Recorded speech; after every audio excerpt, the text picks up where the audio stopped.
Saludos de parte de Grant Thornton, Costa Rica, su servidor Steven Oviedo, para dar inicio a nuestro espacio, nuestro webinar del día de hoy, tributación del trabajador independiente, proyecto de ley 23.578, reducción del impuesto sobre la renta para personas trabajadoras independientes de menos ingresos. Para eso tenemos como expositores el día de hoy a Tatiana Martínez, gerente legal de Grant Thornton, y Kaylin Cotto, consultora legal de Grant Thornton. Antes de iniciar nuestro espacio, vamos a recordarles que somos una empresa de 60 años de experiencia en el mercado costarricense en la que ofrecemos soluciones personalizadas a través de un servicio de alta calidad. Nos especializamos en temas de impuestos, auditoría legal, precios de transferencia, aduanas, comercio exterior, consultoría y también capital humano. Recordarles que nos pueden encontrar en redes sociales como Grant Thornton Costa Rica. Ahí pueden encontrar el detalle de todos nuestros servicios, también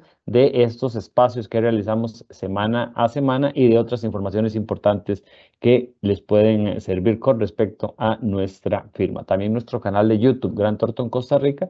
Ahí nos pueden encontrar, se pueden suscribir para tener el detalle de todos los webinars que realizamos semana a semana. Ahí están las grabaciones completas. También, de hecho, tuvimos un seminario de cierre fiscal por si tienen el gusto de observarlo. Ahí está la grabación completa ahora que se acerca también esas obligaciones. Y Café Gran Thornton, nuestro podcast que pueden encontrar en Spotify. Ahí pueden encontrar más de 90 episodios ya publicados sobre diversos temas que abarcamos aquí en la firma. Vamos a iniciar nuestro espacio del día de hoy dándole la palabra a Kaylin Cotto, consultora legal de Grant Thornton, a quien le damos los buenos días. Buenos días, Kaylin. Muy buenos días a todos. Espero que sea mucho provecho, pues, trainer y muchísimas. Gracias a Kaylin. Ahora le vamos a dar la palabra a Tatiana Martínez, gerente legal de Grant Thornton, que también va a iniciar con la presentación. Adelante, Tatiana. Muy buenos días, tengan todos. Es un gusto estar con ustedes el día de hoy. Como decía Kaylin, esperamos que sea de provecho el tema que vamos a desarrollar el día de hoy. Tal vez para efectos de iniciar, quisiéramos empezar con la parte más general de cómo es que tributa un trabajador independiente para finalizar y ya concretar con el proyecto de ley que fue publicado, ¿verdad? Entonces, en este momento, lo que tenemos que considerar es, bueno, primero, ¿qué es lo que grava el impuesto sobre las utilidades? Necesariamente, en el caso de las personas físicas, se tiene que llevar a cabo una actividad lucrativa de fuente costarricense. ¿Y qué significa de fuente costarricense? Bueno, muy dichosamente, con la ley 10.381 publicada el año pasado, ya el tema de la fuente costarricense de la territorialidad fue debidamente desarrollado, porque hubo mucha duda sobre qué se entendía por territorialidad y por eso es que el día de hoy vamos a indicarlo de manera concreta de acuerdo a la ley actual. Entonces, ¿qué es fuente costarricense? Bueno, es cuando yo, por ejemplo, obtengo ingresos que provienen de servicios prestados, bienes situados o capitales invertidos en Costa Rica. ¿Y qué es esto? ¿Por qué esto es tan importante tenerlo claro? Porque de esta manera es como se va a definir si yo voy a tener que tributar en Costa Rica, de acuerdo al principio de territorialidad, o, por ejemplo, pues en otro país, ¿verdad? Entonces, ¿qué es lo que vino a decir esta ley 10.381? Hay que recordar que hace aproximadamente pues 2 años, la Sala Constitucional vino a decir que si, por ejemplo, yo obtenía una renta en el exterior, pero que de alguna manera estaba vinculada con la estructura económica del país, necesariamente se iba a entender que esa renta iba a estar grabada en Costa Rica. Sin embargo, esta ley, que les digo, la 10.381, lo que vino a decir fue, no, no, perdón, aquí lo que hay que considerar es los límites geográficos que establece la Constitución política. Entonces, ¿qué quiere decir eso? Que si yo, por ejemplo, voy y tengo una inversión fuera del país, en Costa Rica eso no va a estar grabado, es no sujeto. Muy probablemente pues estará grabado en ese país, ¿verdad? De conformidad con la normativa o la legislación de ese país. Pero ya por fin se vino a determinar concretamente la razón o los elementos que hay que considerar para efectos de poder determinar si una renta va a estar grabada en Costa Rica o no. Entonces, teniendo esto en consideración, recuerdo que una de las muchas dudas que tenían personas físicas cuando entró en vigencia esta ley, la 10.381, era, perdón, pero es que yo entiendo que se estableció una excepción, ¿verdad?, al principio de territorialidad a través de esta ley. Entonces, yo quiero saber si, por ejemplo, si yo tengo una inversión en el exterior como persona física, yo quiero saber si eso va a estar grabado en Costa Rica, y la respuesta es no, porque la excepción que vino a establecer esta ley es en el caso de entidades que no tienen sustancia y que además son parte, pues, de un grupo, ¿verdad?, multinacional. En esos casos en específico es que se establece que las rentas pasivas que esas sociedades obtengan y que vengan, por ejemplo, ¿verdad?, por dividendos, por ejemplo, entonces en esos casos sí se va a entender que está grabado en Costa Rica. Pero esto es nada más para efectos de aclarar que en el caso específico de personas físicas, únicamente las ventas que se generen de fuente costarricense son las que van a estar grabadas en Costa Rica. Entonces, teniendo esto en consideración, importantísimo es tener la diferencia entre un trabajador independiente y más bien un trabajador asalariado, ¿verdad? Alguien podría decir, bueno, es que es, digamos, como muy evidente, ¿verdad? En el caso, por ejemplo, de un trabajador asalariado, pues vos tenés pues un empleador que te va a dar instrucciones y además hay un tema de subordinación. En el caso del trabajador independiente, de hecho, él puede escoger si da el servicio o no a la persona que se lo está pidiendo. Entonces, por eso es sumamente importante que, por ejemplo, exista un contrato donde se establezcan cuáles son las cláusulas que van a determinar cómo se va a dar el servicio. ¿Y por qué decimos esto? En muchas ocasiones, las personas físicas, ¿verdad?, pues tienen clientes que, por ejemplo, han tenido algún tipo de relación de confianza durante muchos años y entonces les dan servicios, ¿verdad?, sin un contrato. Lo que pasa es que aquí sí es importante porque recordemos que también los trabajadores independientes pues pueden ser objeto de una fiscalización por parte de la administración tributaria.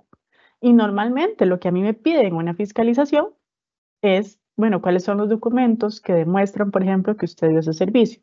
O incluso para efectos del cliente, llegan y le cuestionan el gasto y le dicen, bueno, ¿dónde está el contrato que usted firmó, ¿verdad?, con su proveedor del servicio? Y entonces el cliente en ese caso podría enojarse con uno diciendo, bueno, ¿por qué no me diste en ese momento un contrato? Ahora me están cuestionando, por ejemplo, el gasto deducible.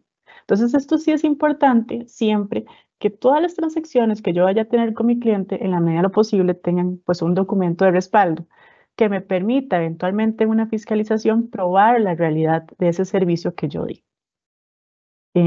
Otro tema importantísimo, ¿verdad?, en el caso del trabajador independiente es que precisamente en estos contratos lo que ocurre es que yo me estoy obligando a dar un servicio por mí mismo. Es decir, no es lógico que yo firme un contrato con Kaylin diciéndole que le voy a dar un servicio, pero resulta que al final aparece Steven dando el servicio, ¿verdad? Claramente, pues hay un contrato que establece pues este tipo de acuerdo y cuáles son las cláusulas que van a regir la relación. Un tema que a veces uno, ¿verdad?, escucha de las personas y dicen, bueno, es que yo veo como mucha diferencia en la tributación de un trabajador independiente y un trabajador asalariado. ¿Por qué? Porque el mínimo exento en el caso del trabajador asalariado es muy alto, mientras que en el caso del trabajador independiente, realmente si uno lo ve mensualmente, es sumamente bajo respecto al tema del asalariado, ¿verdad? ¿Por qué se debe esto? Bueno, normalmente lo que se ha dicho es que en el caso del trabajador independiente, si bien tienes un mínimo exento menor desde el punto de vista proporcional mensualmente, lo cierto es que te puedes deducir gastos. Mientras que en el caso de un asalariado, no, ¿verdad? El asalariado pues tendrá que ir a la oficina, de pronto tiene que incurrir en una serie de gastos, por ejemplo, de transporte, que no va a poder deducir, mientras que en el caso de un trabajador independiente, pues en principio, con gastos que sí cumplan con los requisitos, ¿verdad? Útil, necesario y pertinente para generar ingresos grabables, pero además que, por ejemplo, cuenten con la factura electrónica. Entonces yo sí voy a poder deducirme esos gastos. Eso es un tema importante, ¿verdad? Que de alguna manera fundamenta esa distinción tan evidente en los mínimos exentos de trabajador asalariado y por otro lado trabajador independiente. Y bueno, otro tema importante también a considerar es que en el caso del trabajador asalariado claramente está pues el agente de retención, que es el empleador, y quien presenta las declaraciones mensualmente, mientras que en el caso del trabajador independiente más bien soy yo, ¿verdad? Como persona física, de que voy a tener que presentar anualmente una declaración y voy a tener que incluso hacer pagos parciales que me permitan al final de año nada más pues cancelar la diferencia de lo que estoy declarando. O incluso podría eventualmente generarse un saldo a favor, pero eso tal vez lo vamos a ver un poco más adelante. Esto es simplemente para tener esa diferencia entre trabajador independiente y trabajador asalariado. Entonces, ¿cuáles son algunas de las obligaciones que en este momento un trabajador independiente tiene? Bueno, por supuesto, tiene que inscribirse como contribuyente ante la administración tributaria en el caso del impuesto sobre la renta, para utilidades. Recordemos que esa es una de las cédulas del impuesto sobre la renta realmente. Y por otro lado, yo voy a tener también que inscribirme como contribuyente del IVA, porque tengo que recaudarlo en el caso de los servicios que le doy a alguien específico. Y también, pues, para yo poder llevar a cabo mi actividad, voy a tener que estar pagando un IVA, por ejemplo, para los instrumentos o herramientas que yo tengo que comprar para dar ese servicio. Y por eso es que al final voy a tener que presentar mensualmente una declaración, ¿verdad? Donde se va a establecer pues si tengo crédito o no. Luego, importantísimo, y esto es algo que hemos visto a nivel de oficina que se ha dado mucho, y es que hay que recordar, ¿verdad? Que en temas tributarios no solamente está Hacienda, también existe otra gran institución que sería la Caja Costarricense de Seguro Social y que curiosamente hemos visto en los últimos años que se ha buscado la manera, ¿verdad? Claramente, pues de generar recaudación. ¿Cómo? Lo que hace es un control cruzado. Entonces, por ejemplo, le pide información a Hacienda para ver, por ejemplo, desde cuándo yo estoy inscrita ante Hacienda y ver si yo desde ese momento también me he inscrito como trabajador independiente en la caja. Y si no es así, pues pide las declaraciones y con eso hace una estimación de cuánto es lo que yo le debo a la caja. E incluso hemos visto casos donde cobra 15 años para atrás, ¿verdad? Y eso es una discusión que se ha dado últimamente porque de hecho entró pues a regir una norma donde ya por fin sí se dice claramente que en el caso específico de las deudas con la caja son nada más 4 años de prescripción. Y decimos esto porque antes estaba pues un poco en duda, ¿verdad? Si realmente esto iba al 4 como un tributo o si iba al 10, ¿verdad? El tema de los 10 años de prescripción. Entonces, con esto lo que les queremos decir es que ahora sí, existe una norma específica que dice que en el caso de, bueno, de la Caja Costarricense del Seguro Social tiene la potestad de ir y cobrar todas aquellas deudas que no hayan prescrito en el plazo de 4 años. Otro tema importantísimo que también muy recientemente ya se estableció de manera clara es que en su momento la caja, ¿verdad?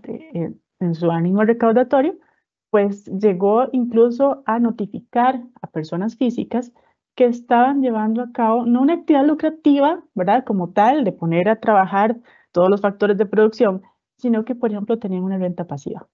Pues, por ejemplo, si vos estabas inscrito en tributación en rentas de capital mobiliario porque tenés una inversión, ¿verdad? Es una renta pasiva. Entonces llegaba a la caja y decía, no, es que usted tenía que haberse inscrito como trabajador independiente, entonces te voy a cobrar de aquí para atrás, ¿verdad? Pero a nivel reglamentario ya se pudo establecer que en estos casos de rentas pasivas yo no tengo que inscribirme como trabajador independiente porque justamente el término trabajador independiente, eso es lo que busca. Gravar a aquellas personas que trabajan de manera activa, que tienen una actividad económica que implica poner a trabajar todos estos factores de producción. Otro tema importantísimo y que ahora pues todos debemos tener en consideración, ¿verdad? Claramente yo tengo que emitir comprobantes electrónicos, si no lo hago, pues incluso hay sanciones por parte de la administración tributaria, pero además está el tema, por un lado, de la trazabilidad de todas las transacciones que necesita tener la administración tributaria, ¿verdad? Para tener la realidad de los negocios que se dan entre las personas, pero también, por supuesto, el cliente te lo va a pedir porque solamente de esa manera va a poder pasar como deducible el gasto, ¿verdad? En caso de que se cumplan los requisitos de ley. Entonces, esto es importantísimo tenerlo claro, ¿verdad? Aquí nada más algo adicional que hemos visto que todavía algunas personas no tienen tal vez muy claro y es el tema de la diferencia, ¿verdad? Entre factura electrónica y tiquete electrónico. Vamos a ver, el tiquete electrónico es un comprobante del ingreso, ¿verdad? Es decir, de parte de la persona que da el servicio no hay ningún problema, ¿verdad? Igual se va a considerar lo que yo indiqué en ese etiquete electrónico como ingreso, pero para efectos de mi cliente, él sí necesita una factura electrónica, no un tiquete electrónico, porque únicamente la factura electrónica es la que yo puedo pasar como gasto. El tiquete yo no lo puedo pasar como gasto deducible. Esto es importantísimo también, ¿verdad? Considerarlo para efectos de continuar con esa buena relación que tenemos con nuestros clientes y que no haya pues ningún problema eventualmente o algún tipo de discusión con él o perder jamás el cliente, ¿verdad? Esto es importante. Otro tema importantísimo también para efectos de un trabajador independiente, pues es claramente presentar las declaraciones que establece la ley, no solamente de renta, ¿verdad? Que en este caso sería anual, también el tema del IVA. Y pues también hay algunas otras declaraciones que dependiendo de la actividad que yo lleve a cabo, pues yo voy a tener que presentar. Pero esto es el tema de las obligaciones ya formales, ¿verdad? Presentar la declaración, pero también materiales, que sería cancelar los impuestos. Importantísimo también, porque a veces uno cree, ¿verdad? Que como persona física, yo tal vez no tengo que llevar una contabilidad y resulta que sí, tengo que llevarla. Tengo que llevar una contabilidad actualizada, eh, ¿verdad? En el caso de una persona física que tal vez no lleve a cabo una actividad económica, pues, ¿verdad? Que implique muchísimo trabajo como tal, igual tengo que llevar la contabilidad al menos básica, porque eso es lo que me va a revisar la administración tributaria en una fiscalización. Lo que les decíamos antes, el tema de los pagos parciales. Recordemos que hace algunos años, bueno, ya bastantes, los pagos parciales era algo que yo decidía si los hacía o no. Ahora no, ahora resulta que el Estado claramente dijo, no, no, yo necesito liquidez, entonces los voy a obligar a realizar pagos parciales, 3 pagos parciales durante el año. Entonces esto ayuda no solamente al Estado, pues a mantenerse pues con dinero suficiente para poder satisfacer todas las necesidades públicas, sino que también pues de alguna manera lo ayuda a uno, ¿verdad? A ordenarse y a ir cancelando pues parcialmente ese impuesto que al final puede ser que, como les decíamos, me genere ya sea un saldo a favor, ¿verdad? Porque pagué de pronto un poquito de más, o porque más bien yo nada más tengo que pagar la diferencia. Aquí pues nada más también tener en consideración que el código de normas dice que, por ejemplo, si yo tengo un saldo a favor en renta o en utilidades, como es este caso, yo podría compensar ese saldo a favor con otro impuesto que está administrado por la misma administración tributaria. Entonces, esa es la razón por la cual si yo tengo un saldo a favor en renta, puedo también compensarlo en IVA. Y esa también es la razón por la cual, si yo tengo un saldo a favor en renta, no puedo compensarlo con el impuesto de bienes inmuebles a nivel municipal, porque ese pues es administrado por otra administración tributaria que sería la municipalidad. Importantísimo también, y esto es algo que, ¿verdad? Que uno ve que a las personas físicas, digamos, por decirlo así, les duele mucho el tema del incumplimiento de las obligaciones tributarias porque en muchas ocasiones son muy onerosas. Y esas multas, ¿verdad? Pues implican tener que pues sacar bastante dinero, ¿verdad? Del bolsillo de una persona física para poder cumplir de manera tardía con alguna obligación, pero también presentar el formulario de 116 y decir, bueno, aquí está la sanción, habría que ver, por ejemplo, si me puedo aplicar una reducción de la sanción de conformidad con el artículo 88 del Código de Normas, dependiendo del tipo de incumplimiento que yo hice. Y otro tema también importante es que en el caso específico de las personas físicas, podría darse el caso de que yo esté inmerso, ¿verdad?, en 2 sistemas tributarios. Por ejemplo, yo soy español, pero resulta que yo vine a Costa Rica como persona física, ya cumplí con lo que dice el código de qué es residencia fiscal, que es mantenerme acá en un solo periodo fiscal por 181 días. ¿Verdad? Llevando a cabo pues la actividad económica y entonces, claro, estoy en una situación donde de pronto la Administración Tributaria de España me dice, vea, es que usted tiene que tributar acá, pero también la Administración Tributaria de Costa Rica dice que usted es residente fiscal en Costa Rica, tiene que pagar acá. Entonces, en estos casos, lo que existe son los convenios para evitar la doble imposición, donde se establecen reglas claras de cómo va a tributar esa persona.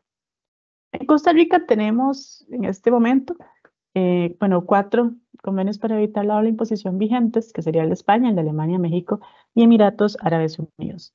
Entonces, en estos casos, como les decía, sí existe esa posibilidad de que aquí, por ejemplo, me apliquen una tarifa reducida, pero lo que yo cancele acá, como español, por ejemplo, puedo ir a España y acreditarlo allá. Entonces, esto es importante, ¿verdad? Porque en muchas ocasiones se vuelve sumamente oneroso si, por ejemplo, no existe un CDI y resulta que en mi administración tributaria de otro país me están diciendo, bueno, usted me tiene que pagar acá, pero resulta que la administración tributaria tica también te dice lo mismo. Entonces aquí, pues, sí existen herramientas. Lo que pasa es que sí podríamos decir que al menos Costa Rica, pues, de alguna manera está en pañales con el tema de los CDIs porque solamente tiene 4. Ahora bien, más específicamente en el caso de las personas físicas, tenemos que recordar, ¿verdad?, que en muchas ocasiones se da que, por ejemplo, yo brindo un servicio, pero yo acuerdo con mi cliente, vea, no sé, el servicio son 5 millones, pero págamelos así, 1 millón en efectivo y 4 millones con un lote, ¿verdad? Entonces, en esas ocasiones, por eso es que decíamos al inicio que es importantísimo que el contrato lo diga claramente. Si de pronto, ¿verdad? Llega la administración tributaria y me dice, bueno, pero un momentito, yo veo que usted tiene, ¿verdad? Un bien inmueble a nivel de registro. Lo puedo verificar porque es información pública. ¿Usted dónde sacó la plata para poder comprar ese bien? ¿Verdad? Y entonces, claro, como yo no tengo ningún documento que me respalde, la administración podría decir, bueno, aquí claramente un incremento justificado de patrimonio. ¿Y cuál es el problema de los incrementos injustificados de patrimonio? Bueno, que me lo graban y me lo toman como renta bruta. Entonces, incluso uno podría pensar, bueno, esto es algo que le puede pasar, ¿verdad? A personas con mucho dinero, pero resulta que no. Nosotros tuvimos un caso de un señor que trabajaba en la tierra, ¿verdad? En Cartago. Apareció con un pick-up de $100,000 y de pronto le llegan con un ajuste y le dice, eso es un incremento justificado de patrimonio. Hágame el favor y dígame dónde, cuál es el origen de los dineros que usted utilizó para poder comprar, ¿verdad?, ese bien. Entonces, al final logramos demostrar que lo que existía, y gracias a Dios todo estaba documentado, era un préstamo por parte del hijo. Entonces, lo que logramos demostrar fue que, por ejemplo, en los estados de cuenta del banco, decía préstamo para compra de vehículo, o sea, estaba perfecto, préstamo para compra de vehículo tal. Entonces, logramos demostrar cuál era el origen de esos dineros. Y ahí la administración tributaria entendió, ¿verdad?, que efectivamente todo estaba debidamente justificado y por tanto no había necesidad, o sea, no procedía el ajuste como tal. Pero vean qué importante, ¿verdad?, el tema de llevar todo de manera ordenada, documentada, para que en el caso de una persona física, pues la administración tributaria no vaya a eh, cuestionar de dónde yo saqué ese dinero y no me vaya, lo peor de todo, ¿verdad?, a grabar ese monto en el periodo en que ella se dé cuenta que existe ese patrimonio. Y también, tal vez para comentarles, últimamente también hemos estado viendo que hay algunos requerimientos de información, en el caso de personas físicas, que ha estado haciendo la administración tributaria en el caso de CRS. Recordemos que Costa Rica ha venido pues adhiriéndose a algunos tratados que lo que buscan, tratados internacionales, de intercambio de información entre administraciones tributarias. Entonces, ¿qué es lo que pasa? Que de pronto la administración tributaria costarricense se da cuenta, gracias a la administración tributaria de otro país, que Tatiana pues tiene, no sé, $1 millón en tal país. Entonces, claro, la administración dice, bueno, o sea, Tatiana es asalariada, ¿verdad? ¿De dónde sacó ella ese dinero? Entonces, le hacen un requerimiento de información a Tatiana y le dicen, le doy 10 días para que usted me justifique de dónde sacó usted este dinero. Claro, porque ellos tienen información de, digamos, de los bancos que dice, vean, tal cuenta, tenés tanto. Entonces, yo tengo que, vamos a ver, con documentos, de nuevo, y por eso es tan importante la prueba, demostrar de dónde saqué eso. Qué sé yo, que resulta que hubo un divorcio, ¿verdad? Y entonces, claro, como yo puedo demostrar que existió un divorcio y que eso fue parte de los bienes gananciales, que es lo que dice la ley de renta, que no está grabado. Entonces yo le digo, ve, aquí está. Aquí está el acuerdo de divorcio, aquí está donde me están dando pues $1.000.000 y resulta que de acuerdo a la ley TICA, eso no está grabado. Entonces aquí está. Y la administración se va a quedar, ¿verdad?, debidamente notificada o explicada de qué fue lo que pasó y entonces en principio debería eliminar o archivar el procedimiento. ¿Qué pasa en los casos donde yo no logro demostrar ese origen, ese incremento injustificado? Bueno, de hecho los requerimientos lo dicen. Si usted en 10 días a mí no me explica de dónde sacó ese dinero, le comento que voy a iniciar una fiscalización. Entonces, claramente, ¿verdad? Estos 10 días que uno tiene para explicar son sumamente importantes, pues para efectos de utilizar muy bien ese tiempo. ¿Verdad? A veces incluso como hay información que viene de afuera, hay que traerla apostillada y eso dura muchísimo. Entonces sí existe la posibilidad a través del reglamento de que, por ejemplo, uno solicite una prórroga de 20 días hábiles. Entonces, eso es algo, ¿verdad?, que sería importante tenerlo en consideración en caso de que nos veamos en una situación como esta. Un tema que ha venido discutiéndose de acuerdo al nuevo reglamento de comprobantes electrónicos, que de hecho fue modificado, me parece que fue en octubre de este año, es que, vamos a ver, tal y como hemos visto, la administración tributaria lo que quiere es tener una trazabilidad de todas las transacciones en la medida de lo posible, ¿verdad? Entonces, claro, uno está acostumbrado al tema de la factura electrónica, normal, por llamarlo de alguna manera. Pero resulta que viene dentro de las definiciones, el artículo 2 de este reglamento, la definición de factura electrónica de compra, ¿verdad? Entonces, ¿qué es lo que se dice? Bueno, que ese es un documento electrónico que yo como comprador o adquirente de un bien o servicio voy a tener que emitir cuando quien vende no esté obligado a la emisión de comprobantes electrónicos, ¿verdad? Entonces vean lo que dice claramente aquí. Dice que este caso de la emisión factura electrónica de compra no aplica en los siguientes casos: en el régimen de tributación simplificada, en los emisores receptores electrónicos no confirmantes y en el transporte público. Y cuando hay pago a entidades del Estado por las actividades habituales para las cuales fueron creadas. Entonces, una de las dudas que se ha generado pensando, por ejemplo, en la persona física, ¿verdad?, o en su tributación y en su manera de poder justificar adecuadamente sus gastos deducibles es, bueno, ¿qué pasa, por ejemplo, si yo tengo un préstamo como una entidad financiera regulada por SUJET, ¿verdad? Yo tengo que emitir factura electrónica de compra, porque es que si uno ve lo que dice la norma nueva, ¿verdad?, dentro de las excepciones no están los casos en los cuales una entidad financiera, ¿verdad?, me haya dado un servicio exento. Y en esos casos, pues ellos no están en obligación de emitir la factura. Entonces, digamos, surge esta duda, ¿verdad?, de si realmente entonces yo tendría, por ejemplo, mes a mes, cada vez que pago el préstamo, la cuota, hacer una factura electrónica de compra para que eventualmente una fiscalización no me cuestione en el gasto. Esto es algo, ¿verdad?, que tal y como les decimos, así como se lee el reglamento, parece que la respuesta es sí, que tenés que emitir una factura electrónica de compra. Sin embargo, digamos que lo ideal sería que algún contribuyente, pues ojalá haga una consulta 119 ante Hacienda, para que Hacienda ya responda de manera clara y evidente cuál es su manera de interpretar, en este caso, este inciso del artículo 2, y todos tengamos pues mayor claridad de si se debe o no emitir factura electrónica de compra. Pero como les digo, así como se lee, parece que la respuesta es sí.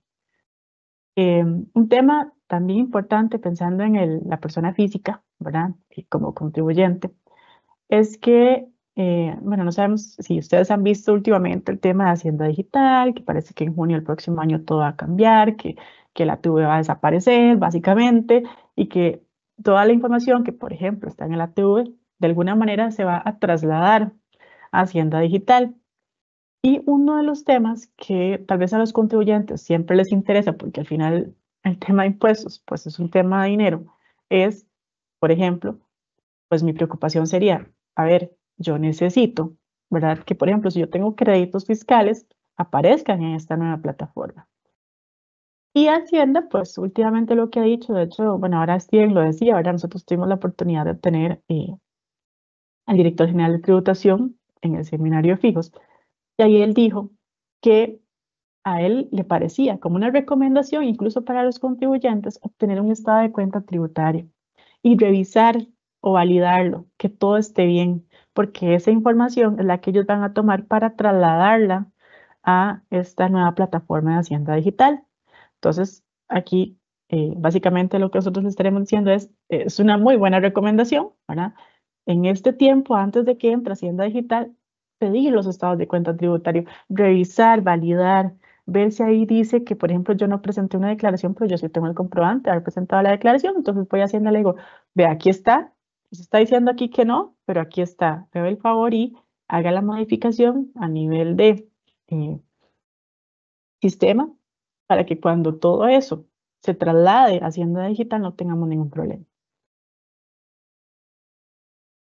También pensando en el tema de la persona física, ¿verdad? Hay un tema importante que es de relevancia tener en consideración y es el tema del impuesto de patente, porque las personas físicas, bueno, algunos son profesionales liberales, ¿verdad? Entonces, algunos tienen la duda de, ¿yo tengo que pagar el impuesto de patente o no, ¿verdad? A nivel municipal.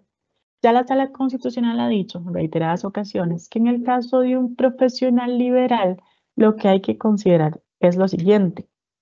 Ellos en principio, vamos a ver, hay que recordar que la patente lo que en principio es una licencia que otorga la municipalidad para que usted pueda llevar a cabo una actividad económica en un cantón específico, ¿verdad?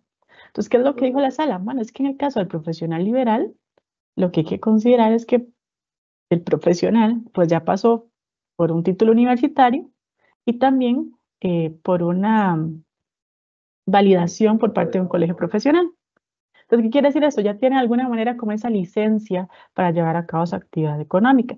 Pero además hay que tomar en cuenta lo siguiente. Normalmente un profesional liberal, ¿verdad? Como está, digamos, solito, lo que busca es satisfacer sus necesidades básicas, ¿verdad? Es un tema de sobrevivencia. Y si nosotros nos vamos al Código Municipal, ¿verdad? Cuando se habla del tema del impuesto de patente, ahí lo que se dice es que lo que están grabados son las actividades de orden comercial, empresarial e industrial.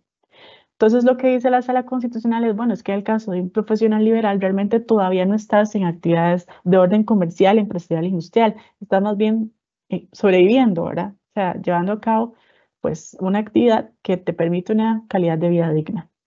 Pero si ya usted, por ejemplo, un abogado, ya usted, pues, tiene amigos abogados y dice, mira, hagamos un bufete, yo me encargo de impuestos, vos te encargas de derecho comercial y vos de laboral, ¿verdad? Ya ahí sí hay probablemente pues una actividad de orden comercial que incluso normalmente lo que ocurre es que se hace una sociedad, ¿verdad? Y a través de esa sociedad se lleva a cabo la actividad económica. Ya en esos supuestos, donde por ejemplo tenés un local, etcétera, ahí sí tenés que pagar impuesto de patente. Pero en principio, si sos una persona física con una profesión liberal, no.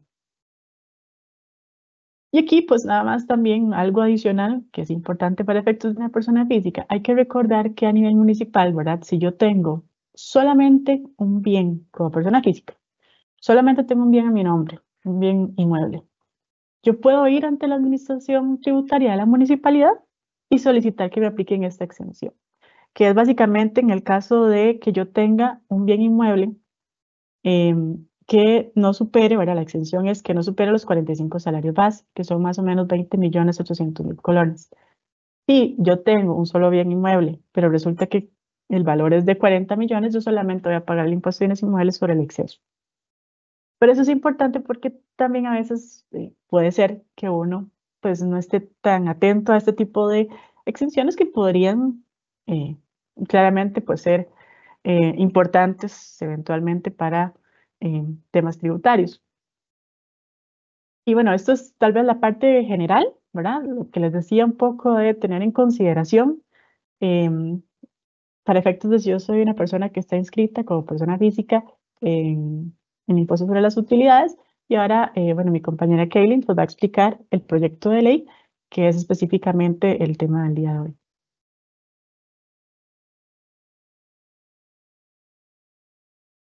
Buenos días de nuevo.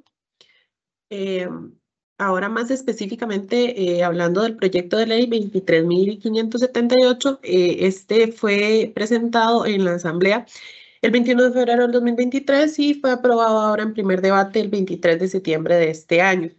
Es importante mencionar que ya este proyecto pasó por una consulta de constitucionalidad, pero recientemente, de hecho en el mes de noviembre, la Sala Constitucional mediante el voto 2024 035952 ya decretó, digamos que el proyecto no contiene vicios de constitucionalidad, entonces pues puede seguir su curso para su posterior aprobación.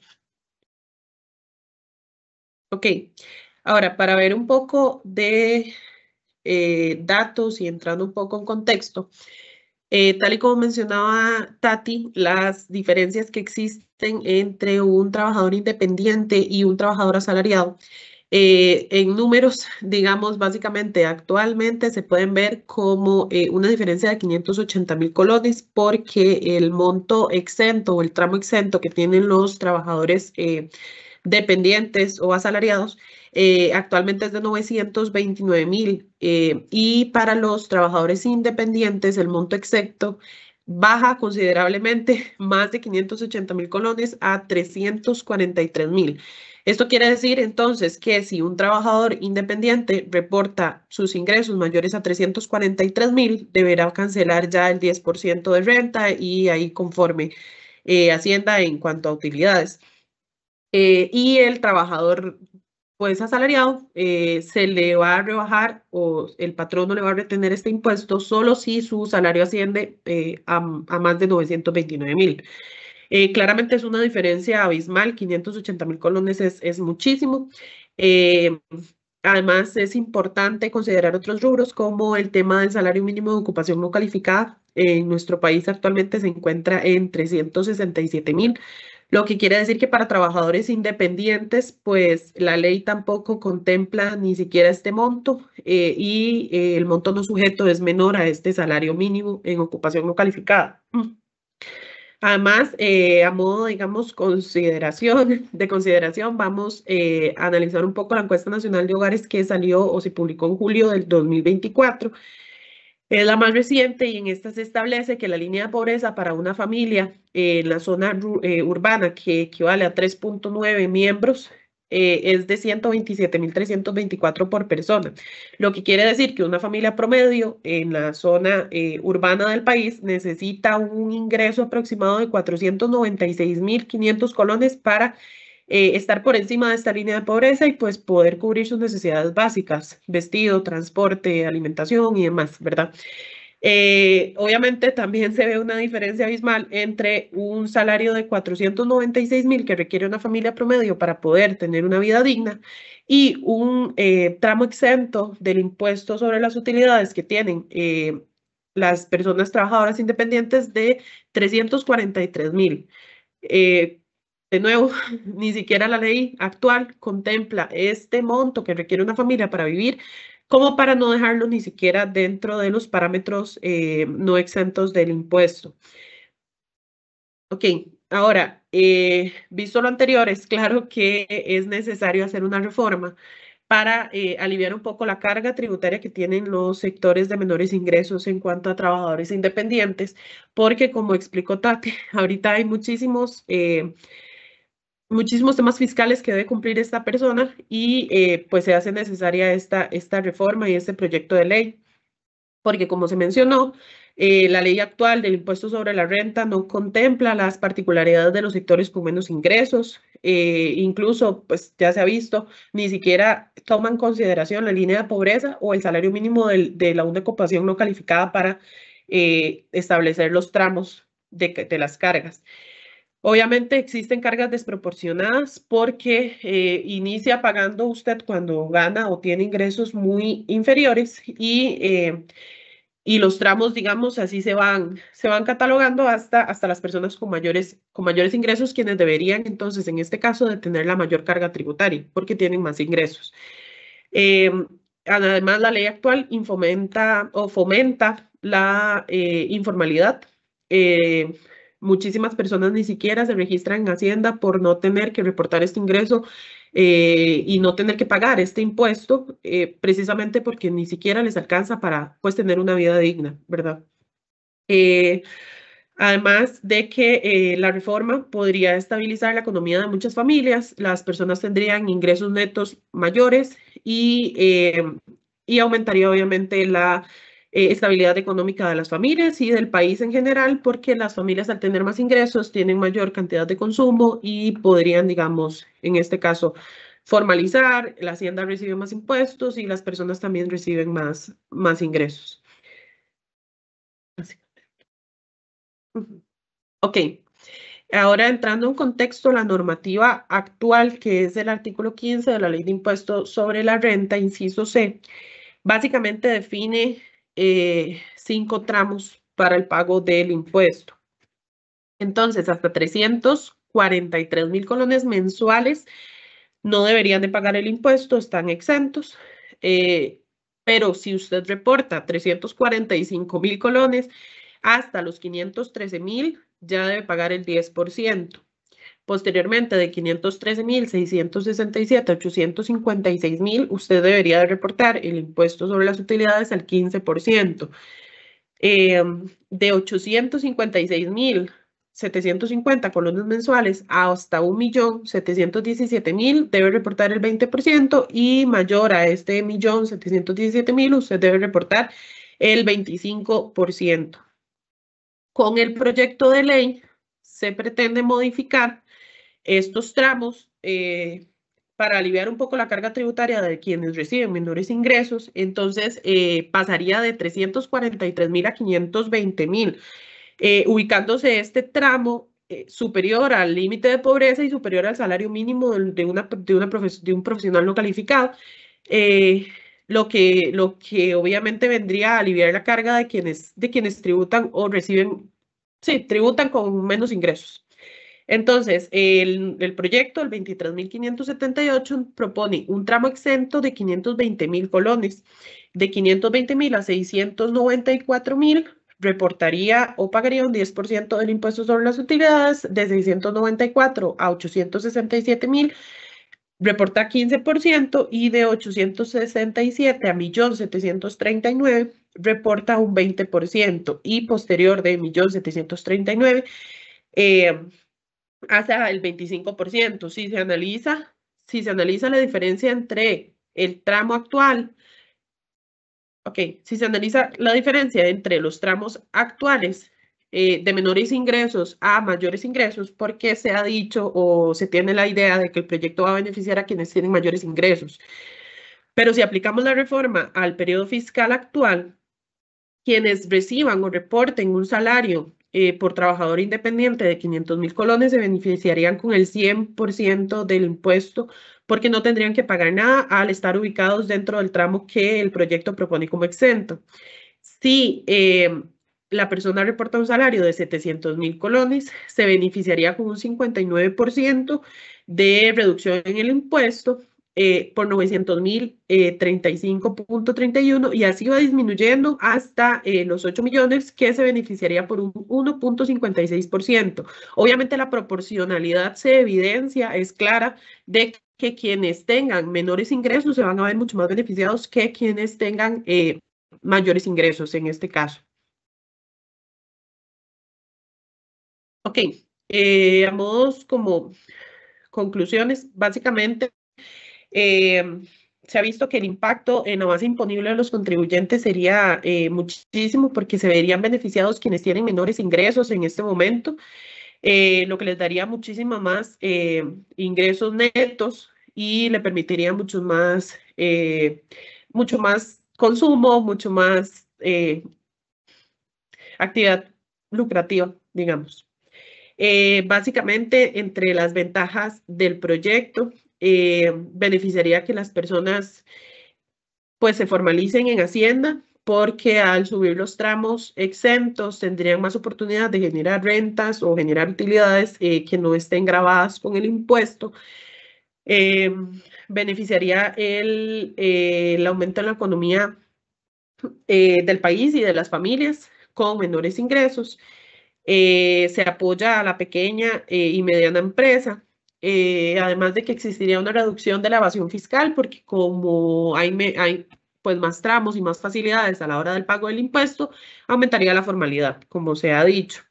En cuanto, en cuanto a algunos retos o críticas que tiene el proyecto, básicamente se evidencia el impacto que tendría el fisco al corto plazo, porque dejaría de percibir muchos ingresos que ahora pagan los trabajadores independientes, y que algunos trabajadores se podrían aprovechar de la situación, deduciéndose muchos gastos para encontrarse por debajo de los 520.000 que propone el proyecto y no reportar o encontrarse exento, digamos, de este pago. Sin embargo, si se analiza, los retos son, pues, subjetivos y son menos de los beneficios que podría traer para las pequeñas familias y para las personas con menores ingresos en el país, que reportan ahorita como trabajadores independientes. Para finalizar, a modo conclusión, bueno, ok, las recomendaciones para el contribuyente. Es importante que mantenga actualizados sus estados financieros para poder aprovechar los beneficios fiscales que la ley o las leyes que se puedan aprobar le puedan otorgar. Evaluar las diversas opciones de deducciones en el impuesto que se poseen. Incluso actualmente, y va a salir un podcast sobre el tema, si las personas se inscriben como pymes, tendrían la posibilidad de rebajarse por 2 años el pagar 0% de renta. Por los 2 siguientes años pagar el 25% y por el tercer año pagar el 50%. Esto sí se inscriben y si cuentan con las facultades para ser pyme en el MEIC. Además, es importante que las personas se preparen para los cambios que pueden generarse a partir de esta reforma en la declaración anual de los impuestos y mantenerse informados acerca de todos los cambios normativos que podrían implementarse a futuro para pues, que los puedan beneficiar. A modo de conclusión, este proyecto entonces busca reducir el impuesto sobre la renta para las personas que reportan o trabajan independiente con menores ingresos mediante la reforma del inciso C del artículo 15 de la ley del impuesto sobre la renta. Esto obviamente representa un esfuerzo significativo por parte de los legisladores para disminuir las cargas económicas que tienen los pequeños trabajadores y aliviar un poco la carga tributaria como herramienta para fomentar la formalización ante Hacienda, ante la Caja y un crecimiento económico que pueda también disminuir las brechas de desigualdad existentes. Pero obviamente, pues esta propuesta dependerá, o el éxito de esta propuesta dependerá de una implementación mucho pues minuciosa y con medidas complementarias que puedan garantizar la sostenibilidad fiscal a largo plazo y pues un impacto positivo en todas las personas que se busca con menores ingresos. Gracias, Kaylin y Tatiana, por la exposición del día de hoy. Ahora hemos abierto la parte de preguntas. De momento no tenemos ninguna consulta, pero vamos a ir entonces, si no llega ninguna consulta en los próximos segundos, vamos a ir con un mensaje de cierre por parte de nuestras dos expositoras para ir finalizando nuestro espacio del día de hoy. Vamos a iniciar con las palabras de cierre de Tatiana Martínez, gerente legal de Grant Thornton. Adelante, Tatiana. Les agradecemos mucho el tiempo y el espacio para escucharnos y hablar sobre estos temas de impuestos y esperamos que haya sido de utilidad. Muchas gracias. Gracias a Tatiana. Ahora vamos a escuchar a Kaylin Cotto, consultora legal de Grant Thornton, con su mensaje de cierre para el final de nuestro webinar del día de hoy. Adelante, Kaylin. Muchísimas gracias por la atención. Esperamos que haya sido de mucho provecho y que puedan beneficiarse de todos los cambios normativos que podrían venir a futuro. Gracias, Kaylin. Vamos cerrando nuestro espacio el día de hoy. Nada más recordarles nuestras redes sociales, Grant Thornton Costa Rica. Ahí nos pueden encontrar con todo el detalle de los webinars que hacemos semana a semana. También en nuestro podcast Café Grant Thornton. Ahí lo pueden encontrar en Spotify con más de 92 episodios publicados de diferentes temas que abarcamos aquí en la firma, en nuestro canal de YouTube, Grant Thornton Costa Rica. Entonces ahí pueden suscribirse y encontrar las grabaciones de todos los webinars que realizamos. Este es el último webinar que hacemos en el 2024. Agradecerles a todas las personas que nos han acompañado a lo largo del año, desearles unas felices fiestas, feliz fin de año y que nos acompañen nuevamente en enero del 2025, cuando regresaremos, si Dios lo permite, con nuestros espacios de webinars. De parte de Grant Thornton Costa Rica, que tengan un bonito día.